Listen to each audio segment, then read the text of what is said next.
días a todos. Bueno, la siguiente clase va a tratar de qué es lo que ocurre con la epilepsia y con la transición al adulto. Si bien las epilepsias son un complejo sintomático con una diversidad en etiología, características clínicas, electrofisiológicas y de imágenes y anormalidades, en la edad pediátrica se distingue por distintos tipos de epilepsia, así como síndromes epilépticos, y el denominador común va a ser la predisposición a presentar crisis recurrentes con muy diferente pronóstico y con una respuesta adecuada a un tratamiento y diferentes comorbilidades. Es así como las epilepsias, tanto en la niñez como en la adolescencia, son diferentes a largo plazo dependiendo de la genética, la etiología subyacente, la severidad de la enfermedad. Algunas de estas, que tienen inicio en la niñez, al igual que en la adolescencia, se van a acompañar de una discapacidad intelectual y tienden a persistir en el adulto, siendo necesario un adecuado manejo, así como una asistencia en esta transición. Hay estudios epidemiológicos en epilepsia en niños y un seguimiento prolongado que van a identificar factores que puedan predecir un resultado psicosocial y médico a largo plazo. Bueno, en este trabajo de pronóstico a largo plazo que fue publicado en el año 14, vemos todo una cohorte de estudios retrospectivos en los distintos síndromes en la infancia y el seguimiento a largo plazo de los mismos, estableciéndose, por ejemplo, que en la epilepsia benigna de la infancia, con un seguimiento a 30 años, el 98% de los pacientes quedaron libres de crisis. También en la epilepsia ausencia en la niñez, en 47 casos, también presentaron un muy adecuado pronóstico a largo plazo. Y le siguen la epilepsia ausencia juvenil, por ejemplo. Basados en la clasificación del 2010, nosotros podemos decir que epilepsia definida son 2 o más crisis no provocadas. La probable es la historia de al menos una crisis no provocada con un marcador que indique cuál sería el índice de recurrencia, ya sea un electroencefalograma normal, una resonancia anormal, una manifestación genética o una historia familiar, siendo posible la epilepsia historia de al menos una crisis no provocada con ausencia de marcador. En cuanto a las recomendaciones, el EEG muestra una normalidad epileptiforme y la resonancia una normalidad estructural que pueda considerarse como la lesión epileptogénica. Bien, así nos preguntamos si una crisis comicial es una manifestación paroxística de inicio brusco, breve, debido a una descarga neuronal excesiva e hipersincrónica, pero no todos los eventos paroxísticos son de naturaleza epiléptica. Así habrá diagnósticos diferenciales según la edad y sintomatología con características distintivas de cada uno.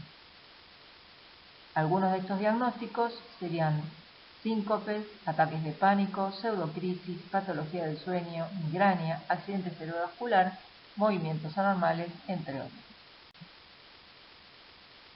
En el año 81, la clasificación fundamental internacional de las epilepsias estaba basada fundamentalmente en la clínica y en el electroencefalograma. Entonces así se definió lo que eran las crisis parciales, focales o locales, que pueden ser simples, complejas o simple a compleja o con generalización secundaria, cuya frecuencia de presentación era hasta un 57%. Y en las otras, las generalizadas, que podrían ser ausencias neoclónicas, tónicos, tónico-clónicas, atónicas, con una frecuencia de presentación de hasta un 34%, las cuales podían ser convulsivas o no convulsivas. Y por otro lado, las no clasificables constituían el 9%. En este documento, las crisis focales se clasificaban como parcial simple, parcial compleja o secundariamente generalizada, cuyos términos son considerados por la comisión actual como bastante imprecisos y han generado error en la utilización. Pero sin embargo, por razones pragmáticas y para facilitar la continuidad con la clasificación previa, se siguen utilizando como descriptores para crisis focales. Estos serían aquellos que no tienen compromiso de la conciencia o reactividad, con componente motor autonómico y corresponde al concepto previo de crisis parcial simple. El otro, que involucra solamente fenómenos subjetivos sensoriales o psíquicos, se corresponde con el concepto del aura. Por otro lado, si hay compromiso de la conciencia o la reactividad, se corresponde al concepto previo de crisis parcial compleja, o cuando la crisis va evolucionando a una crisis bilateral convulsiva, tiene componentes tónicos, clónicos, tónico-clónicos, reemplazando el término secundariamente generalizado. La clasificación del 1989 clasificaba a los síndromes epilépticos, tomando en cuenta además de las crisis factores como la etiología, la anatomía, la edad de inicio, la severidad, factores desencadenantes, ciclos circadianos, y la cronicidad. Así es como las epilepsias y los síndromes epilépticos se dividían en parciales o generalizadas, reconociéndose tres categorías: la idiopática, a la cual no se le atribuye una causa subyacente más allá de la posible causa genética; criptogénica o posiblemente sintomática, donde se cree que hay una causa, pero ésta permanece oculta; y la sintomática, secundaria a una causa identificada. Los conceptos de Layla en el año 2010 sugieren que los términos idiopáticos, sintomáticos y criptogénicos fueran abandonados, porque eran vagos y generaban confusión y contradicción. Por otro lado, según las causas, las epilepsias debían estar agrupadas en genéticas, donde hay un factor genético determinado por un test molecular o un estudio familiar que predispone a crisis como síntoma central; las estructurales o metabólicas, donde existiría una condición o enfermedad asociada a un incremento sustancial del riesgo de desarrollar crisis; y las lesiones estructurales, como por ejemplo adquiridas, podrían ser accidentes cerebrovasculares, traumas, infecciones, o incluso también ser genéticas en su origen, como las malformaciones del desarrollo cortical y la esclerosis tuberosa. Otras, como causas que aún no se conocen, tildadas como desconocidas. Ya las epilepsias en este caso no se dividían en parciales ni focales y generalizadas, y solo se acepta esta clasificación para los tipos de crisis. Las epilepsias podrían clasificarse según la etiología, edad de inicio, y pueden incluir distintos tipos de crisis focales, generalizadas o de ambas. Esta nueva actualización definía 5 categorías diagnósticos comprendidos en síndromes y epilepsias. Los síndromes electroclínicos, clasificados por edad de inicio y relación con la edad menos específica. Las constelaciones, las epilepsias secundarias a lesiones o condiciones estructurales o metabólicas específicas, las epilepsias de causa desconocida, y además se consideran otras condiciones que no constituyen una forma de epilepsia por sí mismos, como son las crisis febriles y las convulsiones neonatales benignas. Bien, así vemos aquí la clasificación de las epilepsias y los síndromes electroclínicos. Por ejemplo, los síndromes electroclínicos según la edad de inicio, en el periodo neonatal de menos de 44 semanas de gesta, crisis neonatales familiares benignas, la encefalopatía mioclónica temprana, el síndrome de Ohtahara; y la infancia temprana, menores de 2 años, crisis parciales migrantes de la infancia, el síndrome de West, la mioclónica infantil, las crisis benignas infantiles, las familiares benignas, el síndrome de Dravet, la encefalopatía mioclónica en desórdenes no progresivos. En la tardía, desde los 2 a los 12 años, las crisis febriles plus, que pueden comenzar en la infancia temprana también, la epilepsia benigna de la infancia, la occipital benigna, la de Panayotopoulos, la occipital de la infancia de inicio tardía como la de Gastaut, la de las crisis mioclónicas atónicas previamente astáticas, la epilepsia del lóbulo frontal nocturna autosómica dominante, la epilepsia con ausencias mioclónicas, el síndrome de Lennox-Gastaut, la encefalopatía con punta onda continua durante el sueño, incluido el síndrome de Landau-Kleffner, y la epilepsia ausencia infantil. En la adolescencia vamos a tener descrita como más de 12 años y hasta los adultos de más de 18 epilepsia ausencia juvenil, la mioclónica juvenil, la de crisis generalizadas tónico-clónicas solas, la mioclónica progresiva y la parcial autonómica dominante con síntomas auditivos y otras del lóbulo temporal. Y por otro lado, otros síndromes que no están tan específicamente relacionados con la edad, como puede ser la familiar con focos variables desde la infancia hasta adulto y las residuales. Y dentro de las constelaciones distintivas vamos a tener la epilepsia amnesia temporal con esclerosis del hipocampo, el Rasmussen y los amartomas hipotalámicos con las crisis de risa o crisis elásticas.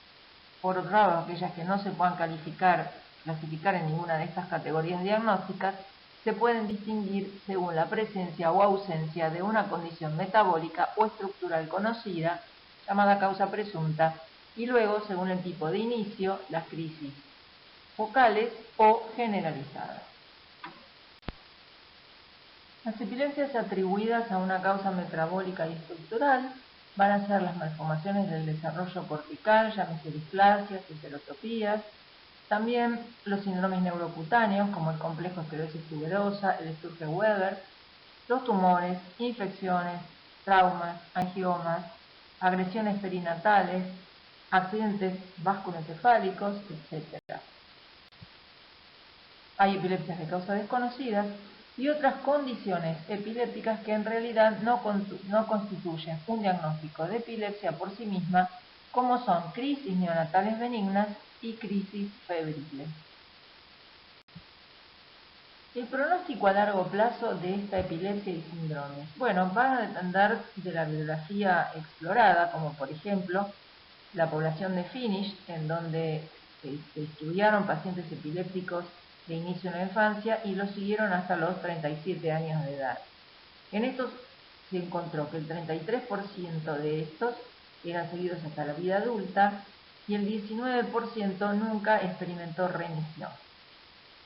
Es así que las crisis resistentes a las drogas, como síndromes benignos, son la epilepsia benigna de la infancia, la epilepsia ausencia de la niñez y la epilepsia mioclónica juvenil. Estudios en Nueva Escocia establecen como epilepsia de inicio en la infancia y seguimiento a 30 años, ellos encuentran una remisión sin crisis por 2 años y sin fármacos antiepilépticos. En el 25% de las crisis tónico-clónicas no había remisión, el 35% con epilepsia ausencia del niño tampoco remitió, y el 15% de ausencia del niño y epilepsia mioclónica juvenil tampoco remitió. Los factores predictores de ausencia de remisión fueron la dificultad cognitiva al diagnóstico, estado de mal de ausencias, el desarrollo de crisis generalizadas o mioclónicas generalizadas, ya sea tónico-clónicas o mioclónicas, luego del inicio de los fármacos antiepilépticos, los electroencefalogramas de base anormal y una historia familiar de crisis generalizada. En la epilepsia mioclónica juvenil con seguimiento de más de 20 años, ellos encontraron que todos los tipos de crisis remitieron en un 17% y algunas mioclónicas persistieron hasta en un 13% de la población. En la epilepsia benigna de la infancia, también seguida durante 30 años, tuvieron una reacción terminal, inteligencia normal, crisis focales que no tienen un síndrome específico con las crisis focales, solo son crisis parciales o parciales complejas como único tipo de crisis con generalización secundaria, y su seguimiento se pudo establecer que en el 43% de los mismos las crisis parciales complejas no remitieron versus el 19% los que tenían generalizadas tónico-clónicas secundarias. Hubo un grupo de crisis focales complejas que son resistentes a fármacos o intratables o remediables con cirugía. El estudio de Netherlands de 410 niños con crisis seguidos durante 15 años, el 71% encontró remisión cuando eran generalizadas tónico-clónicas, llamándose remisión a 2 años o por más de 2 años con ausencia de crisis y con fármacos antiepilépticos. El 51% remite de las epilepsias neoclónicas juveniles, el 82% de las epilepsias ausencia infantil, el 100% de la epilepsia benigna de la infancia, el 54% de epilepsias relacionadas con la localización, el 66% de epilepsias clintogénicas también relacionadas con la localización. ¿Cuáles fueron los factores de no remisión? Déficit neurológico, discapacidad intelectual, alta frecuencia de crisis con baja respuesta a fármacos antiepilépticos, inicio con menos de un año o más de 12 años en etiología sintomática remota y una lesión causal en la resonancia. La combinación de factores podría mejorar la predicción. Un tercio de niños con epilepsia continúan aún teniendo crisis siendo hasta adultos y hasta un 20% no va a remitir nunca. La chance de remisión va a depender del tipo de crisis, del síndrome y de otros factores. El 70-80% de los pacientes padecen comorbilidades, aquellas serían cognitivas, del comportamiento y psicológicas. El riesgo de muerte es igual al de toda la población general y casi todas van a depender de un compromiso neurológico y no de la crisis en sí.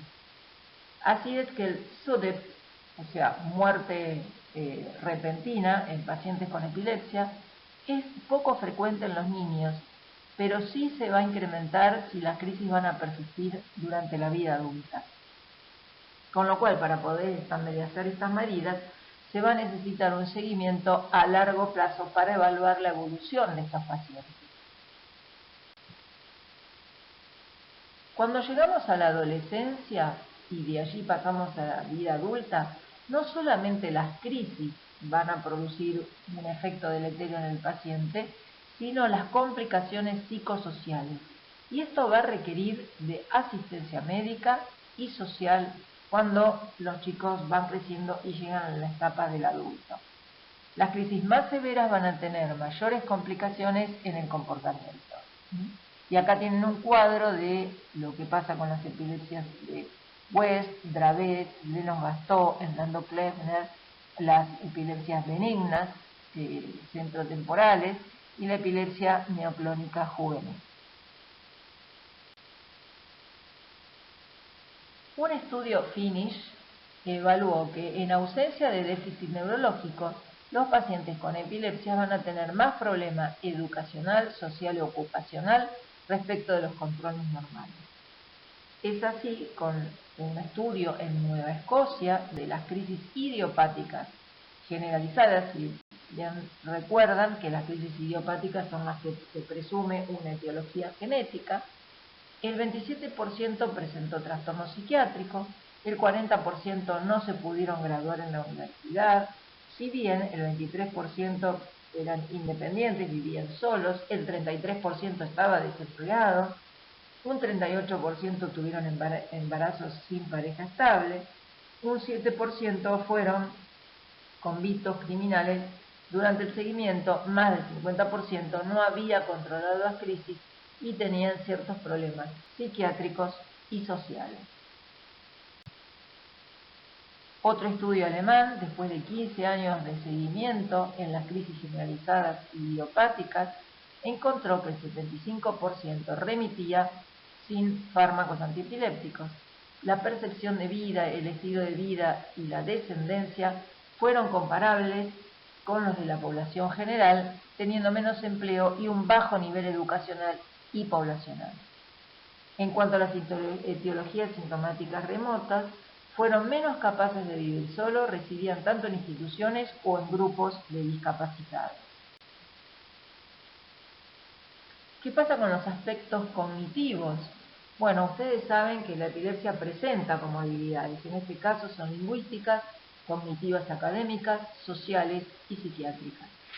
¿Cuál sería la causa de esto? Bueno, el estado de las conexiones de las vías epilépticas previo al desarrollo de las epilepsias, los fármacos antiepilépticos y dentro de los aspectos cognitivos del lenguaje y del aprendizaje, la memoria a corto plazo, iban a estar alteradas en la epilepsia temporal debido a que el foco epiléptico está cerca de regiones que están involucradas en la memoria y el aprendizaje. También los que constituyen las encefalopatías epilépticas tienen alteraciones cognitivas con regresión del lenguaje. En las epilepsias frontales hay déficit de planeamiento y ejecución. En las benignas hay alteración cognitiva como la epilepsia benigna de la infancia. En las epilepsias occipitales hay cambios cognitivos y en epilepsias ausencias hay trastorno de la escolaridad. Con lo cual, se sabe que casi un 20% de las epilepsias en la infancia cursan con discapacidad intelectual. El estudio Connecticut, que estuvo basado en una población de 217 pacientes comparados con hermanos normales, la epilepsia presunta genética y etiología desconocida tiene un aprendizaje identificado.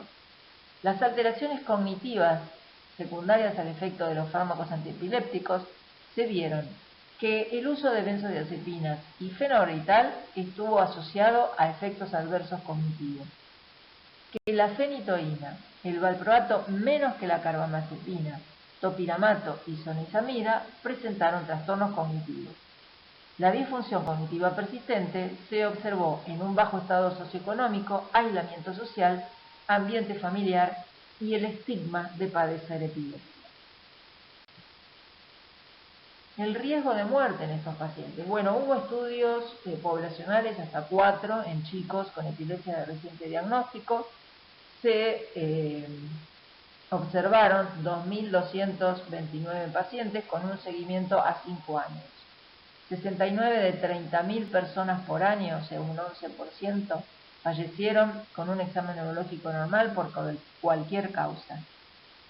61 niños, el 88% de la muestra, fallecen con asociación de discapacidad neurológica debido a infecciones y complicaciones por su discapacidad.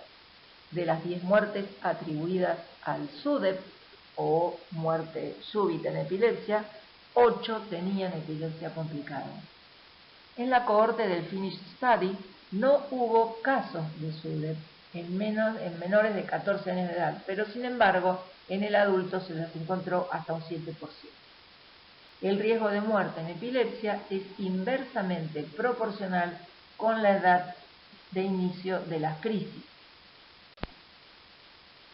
Respecto de los fármacos en esta etapa de transición, cuando hay un pasaje desde la niñez a la adolescencia, hay que tener en cuenta distintos factores al continuar el tratamiento farmacológico, como son el desarrollo del cerebro, la respuesta a los fármacos, la autonomía, la licencia de conducir, el empleo, el trastorno psiquiátrico potencial, la sexualidad, la contracepción oral, el alcohol, abuso de drogas, el control de los ataques y optimizar el tratamiento entre efectos teratogénicos, las crisis controladas y los fármacos antiepilépticos a utilizar. Entonces, basados en una revisión surgen 3 preguntas. ¿Es eficaz la misma fármaco antiepiléptico en niños que en adultos para una epilepsia específica o un síndrome específico?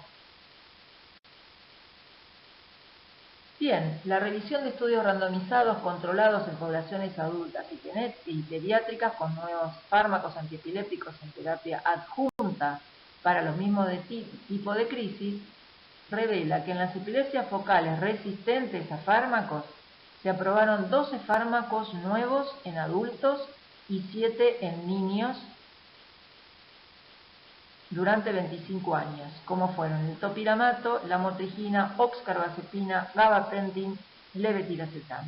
La proporción de respuesta fue mayor en niños versus en adultos, aunque el placebo fue mayor en chicos. Para el Lennox-Gastaut y la epilepsia idiopática generalizada se probaron 5 y 3 drogas respectivamente, y la comparación no fue posible. En otras encefalopatías no hubo estudios randomizados. Segunda pregunta, entonces, ¿es beneficioso modificar el tratamiento de una epilepsia de inicio en la infancia a su pasaje en la vida adulta?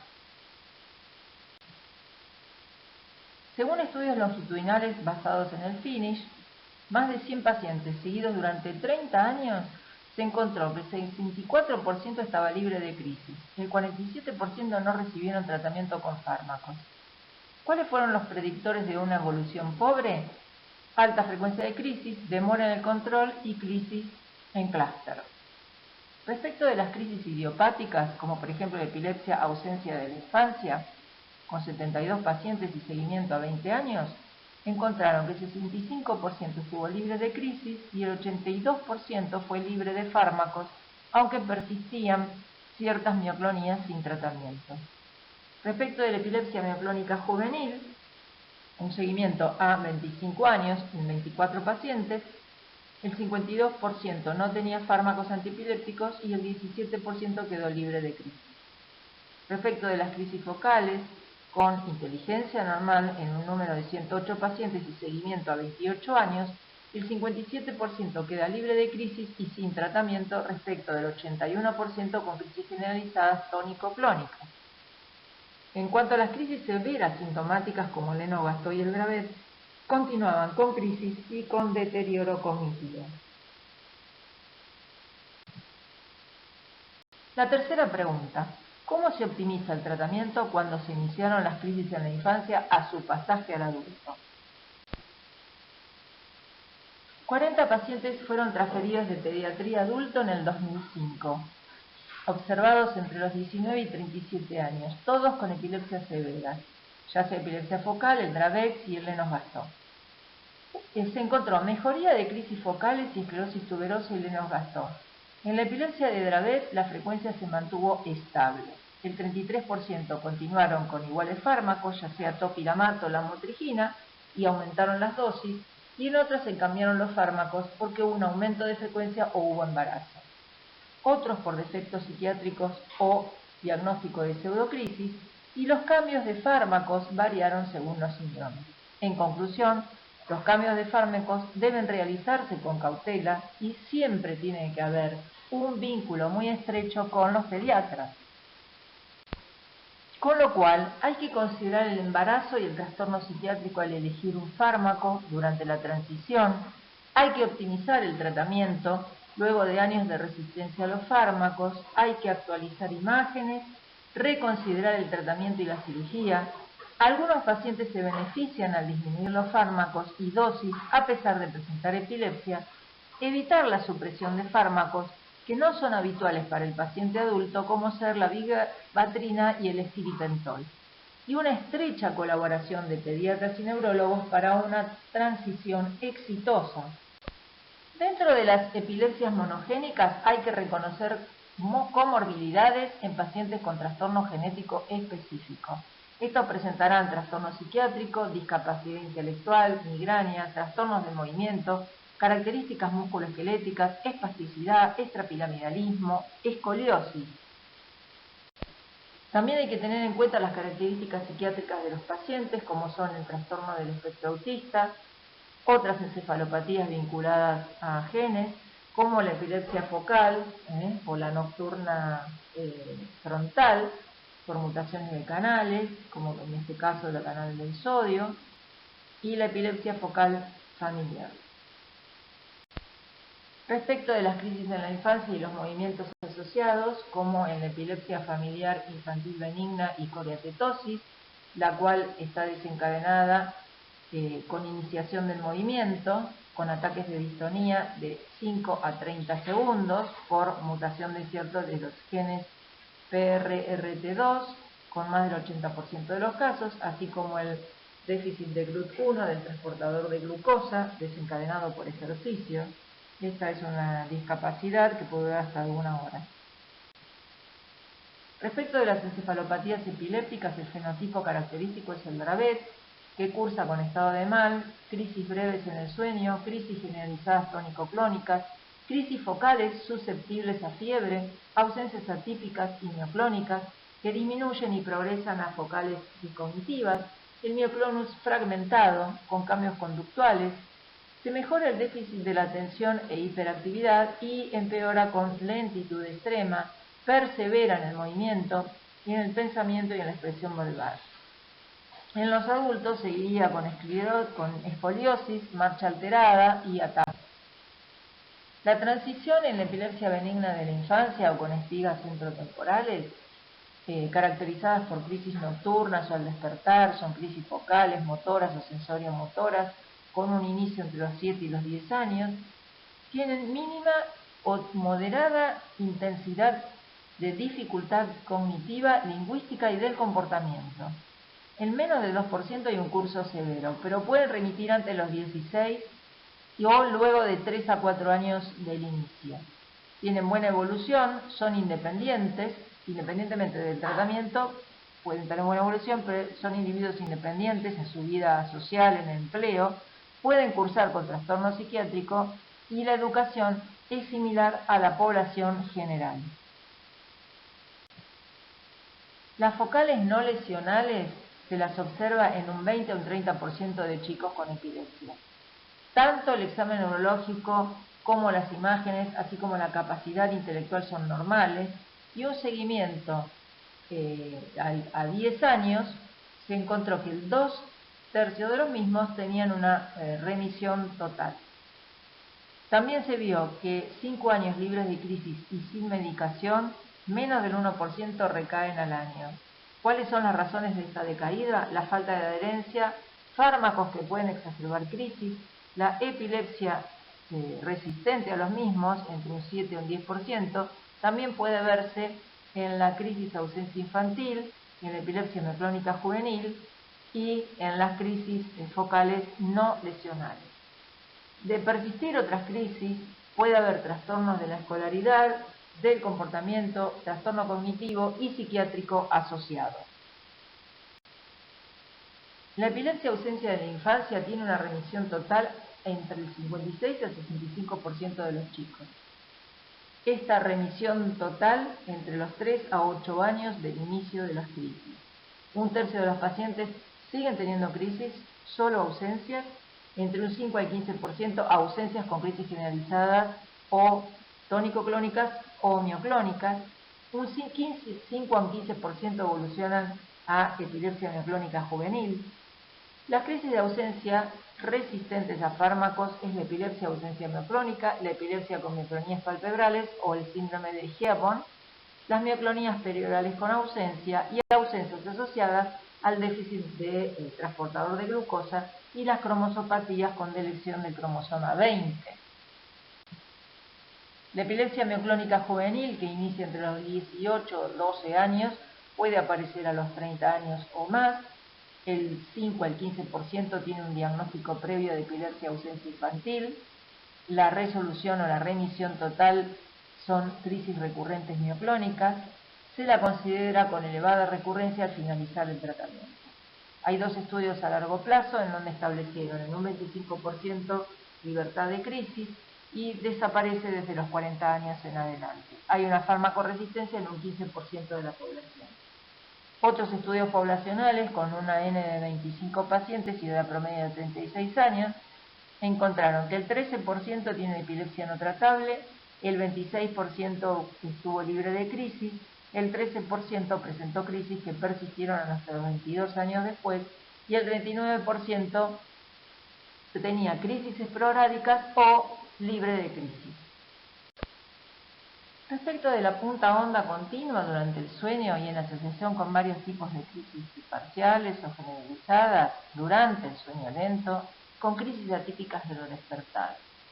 No habría crisis tónicas y el EEG evidencia una punta onda continua en sueño lento, ataques y regresión cognitiva. Evolución hacia la adolescencia con trastorno neurocognitivo y su etiología es heterogénea.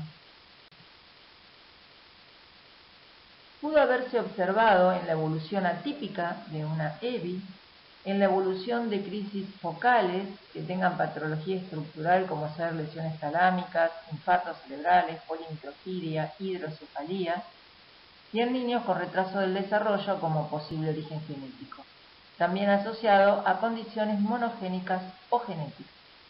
En contraste, los pacientes presentan una específica e imprecisa activación de la punta onda continua en el sueño. Siempre está limitada a la edad. Esto se debe a una inhibición cortical activa durante la fase activa de la epilepsia, con interrupción del sueño. Esto altera el aprendizaje y la maduración global e induce a un trastorno severísimo del comportamiento. El proceso de transición de la punta onda continua durante el sueño lento va a depender de la etiología y la duración de su epilepsia, así como de la cognición y la evolución del comportamiento de este paciente. Algunos adultos aún continúan con fármacos antiepilépticos y a menudo la actividad epiléptica desaparece en la adolescencia, pero la transición se focaliza fundamentalmente en el sostén neuropsicológico y social más que en el tratamiento farmacológico. ¿Cómo sería en individuos con Lennox-Gastaut, con lesiones postnatales multifocales y malformaciones corticales difusas? Cuando las crisis son genéticas y comienzan entre el primer y el segundo año de vida, después se pueden convertir en síndrome de Lennox-Gastaut o similares. Cuando las crisis ocurren cuando el cerebro está más maduro, las crisis son más focales. Respecto de las malformaciones del desarrollo cortical, la agiria, la paquigiria y la polimicro con laminación cortical anormal, su clasificación fisiopatológica va a ser o secundaria en proliferaciones de la glía con neuronas anormales y apoptosis, o secundarias a la migración neuronal en forma anormal, o una organización cortical anormal. Todas las manifestaciones van a ser epilepsia, discapacidad intelectual y déficit neurológico. El 10% Coulsar con malformaciones cardíacas y oftalmológicas.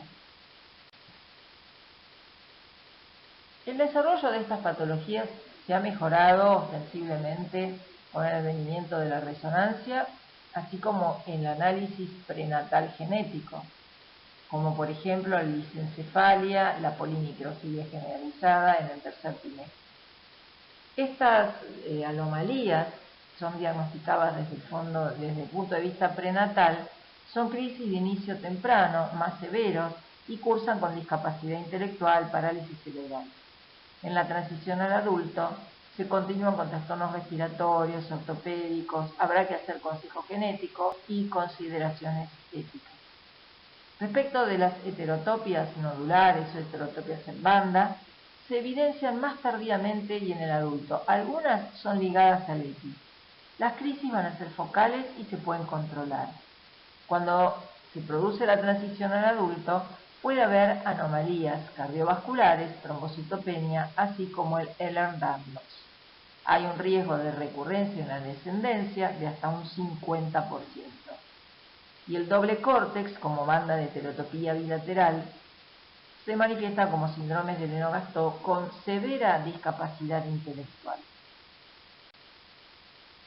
Respecto a las lesiones traumáticas y posinfecciosas, por ejemplo, la vacunación ha disminuido la incidencia de meningitis a Haemophilus influenzae, a Streptococcus pneumoniae y a la Neisseria meningitidea.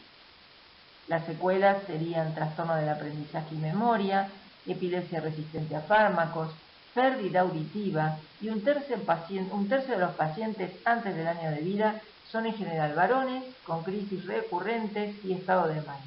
Habrá crisis focales, unilaterales, temporales. La meningitis antes de los 6 años tiene un periodo de latencia con un inicio temporal y fundamentalmente puede continuarse con una esclerosis unilateral hipocampal, que son síndromes remediables quirúrgicamente. Cuando la atrofia es bilateral, hay déficit cognitivo y escasa mejoría postquirúrgica. En el caso de la epilepsia postencefalítica, el 5% de todas las epilepsias, donde la encefalitis viral secundaria a herpes tipo 1 mejora con aciclovir, disminuyendo la mortalidad en más de un 80-90% de los casos. Su causa sería la secuela inflamatoria, la secuela de la injuria neuronal y glial, y la transición sería control de ataque, valoración del trastorno cognitivo y evaluar cirugía de epilepsia. El riesgo de epilepsia es entre 1.9 a 30% post-trauma. Las crisis aparecen hasta 20 años después de padecido el trauma. Las crisis tempranas postraumáticas y aún el TEC, luego de los 16 años, se ven un 33% de riesgo de epilepsia, un 60% de afectación de la dura y amnesia postraumática de hasta 1 hora de duración. Las hemorragias y la hemosiderina, tanto como la gliosis, va a predisponer a la crisis. Y los traumatismos alrededor de los 5 años pueden producir esclerosis hipocampal, un inicio focal temporal en los electroencefalogramas con posible resolución quirúrgica. La transición sería el control de los ataques, la discapacidad intelectual e identificar al candidato quirúrgico. Respecto del síndrome de Lennox-Gastaut, que aparece entre los 2 a 5 años de edad, que tiene más de un tipo de crisis, que fundamentalmente las crisis se producen en el sueño y son de características tónicas, que el electroencefalograma tiene una punta onda lenta con descargas de actividad rápida en el sueño lento, con un intelecto anormal. En un 25% de los casos van a continuar al bueno. La transición es una epilepsia de difícil control, discapacidad intelectual y discapacidad para actividades de la vida diaria.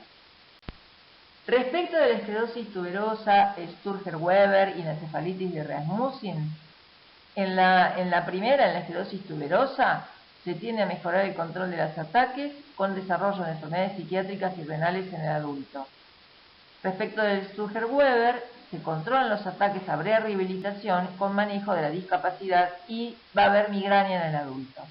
Respecto del Rasmussen, cuando tiene inicio en el adolescente, es bastante complejo, sobre todo si fueron anteriormente en la niñez sometidos a hemiferectomía. Puede haber un éxito potencial en la vida adulta y el proceso de transferencia o de transición debe asegurar la preocupación por estos cambios.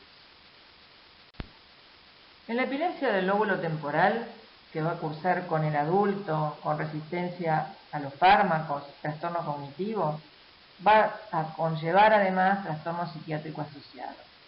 La mayor duración de la epilepsia irá hacia la atrofia, fundamentalmente frontocentral y parietal. En el año 2004, la ILAE sostiene que el 60% de los pacientes había comenzado su epilepsia en menos de los 10 años de edad, permaneció estable hasta los 16 años. Y a partir de ahí, después del periodo de latencia, comienzan las crisis resistentes a fármacos. Tanto en adultos como en niños hay estudios respecto de la posibilidad quirúrgica. En el caso de aplicarse hay una mejoría en la evolución psicosocial, además de la libertad a las crisis con indicación de una cirugía temprana.